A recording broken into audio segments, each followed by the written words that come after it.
Good day mga boss, iniklara na nga po ng Phoenix Fuel Masters na ang kanilang head coach ay si Charles Yun na nga po. At dahil nga doon, malaking posibilidad po na mayroon pong balasahan na magaganap. At posible po itong involving dito, itong si Stephen Holt. Matatandaan po ay nakuha ito ng Barangay Ginebra si Stephen Holt via blockbuster trade involving si Christian Standhardinger, Stanley Pringle, Isaac Go. Pero hanggang ngayon ay hindi pa po napapakinabangan talaga ng tuluyan ng Barangay Ginebra itong si Stephen Holt. At marami ang nagsasabi, nagkamali ang Barangay Ginebra San Miguel sa desisyon na mag-trade kina Christian Standhardinger at Stanley Pringle dahil hanggang ngayon simula nang mag-trade sila ay hindi pa nga po nakakakuha ng kampyonato ang Barangay Ginebra San Miguel. Marami tuloy ang nagsasabi hindi nga po ang malas ay itong si Maverick Ahanmisi. Malaki ang tsansa na ang malas dyan sa kanilang koponan ay itong si Stephen Holt. Kung titingnan po ninyo ang performance na ipinapakita nitong si Stephen Holt, hindi po consistent. At the same time, hindi po talaga nagkukulahan ng puntos ng Barangay Ginebra at ni Team Con itong si Stephen Holt. Tandaan po ninyo bago po makuha ito ng Barangay Ginebra sa Terra Firma Jeep, isa po ito sa leading scorer ng kupunan ng Terra Firma Jeep. Kaya naman hindi kataka-taka na pag-interesan nga ito ni Team Con. At hindi lang ni Team Con, kundi yung ibang kupunan pinagka-interesan nga ito. Pero nas nauna lang ang Barangay Ginebra sa pagkuha. Kaya marami ang nagsasabi napakasayang ni Christian Standhardinger at napakasayang ni Stanley Pringle. Kung nandyan pa ngayon sa Ginebra, baka nagtutuloy-tuloy ang kanilang pagkuha ng kampyonato simula noong 2023. Dahil nga po, magkakaroon na ng bagong head coach ang Phoenix Fuel Masters, involving po sa mga posibilidad na ang Phoenix ay magbabalasangan ng kanilang roster.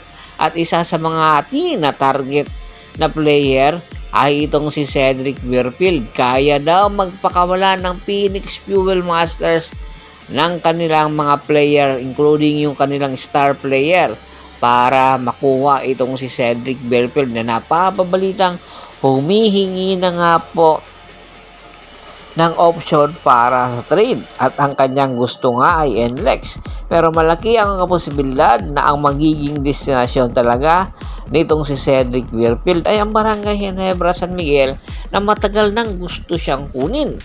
Dahil nga sa interes na meron itong Blackwater Bossing or ang Phoenix, ay malaki ang tsansa na magpapakawala ang Phoenix ng big man na ibibigay sa Blackwater Bossing bago pa man magkapagdesisyon ang Blackwater Bossing na makipag-negotiate sa ibang kupunan. Ito kung sakaling makuha ng Phoenix or ng Barangay Ginebra San Miguel itong si Cedric Verfield, ay malaki ang maitutulong nito sa kapunan na kanyang kumukuha sa kanya. Kaya dalawa ang option, Phoenix ba or ang Barangay Ginebra ang magiging destinasyon nitong si Cedric Verfield. Sa bawat kupunan na mapupuntahan nito ay malaking tulong ang kung sakal-sakali nga po na barangay, pwede po si Jamie Malonzo ang makukuha or itong si Stephen Holt. Samantala kung Phoenix naman po ang pag-uusapan, itong si Cedric Verfield ay kayang ibigay si big man Kay Balungay papunta sa Barangay Ginebra San Miguel. Opo, si Kay Balungay ay malaking posibilidad na ito ang magiging kapalit ni Jamie Malonzo at kaya-kaya nitong punan ang pagkukulang na pagkawala ni Jamie Malonzo sa kupunan ng Barangay Ginebra San Miguel. Alam naman natin Basta si Team Cone ang kumuha ng big man na katulad ni Kai Balungay ay malaki ang posibilidad na papakinabangan at magagamit talaga ito ng Barangay Ginebra San Miguel sa athleticism at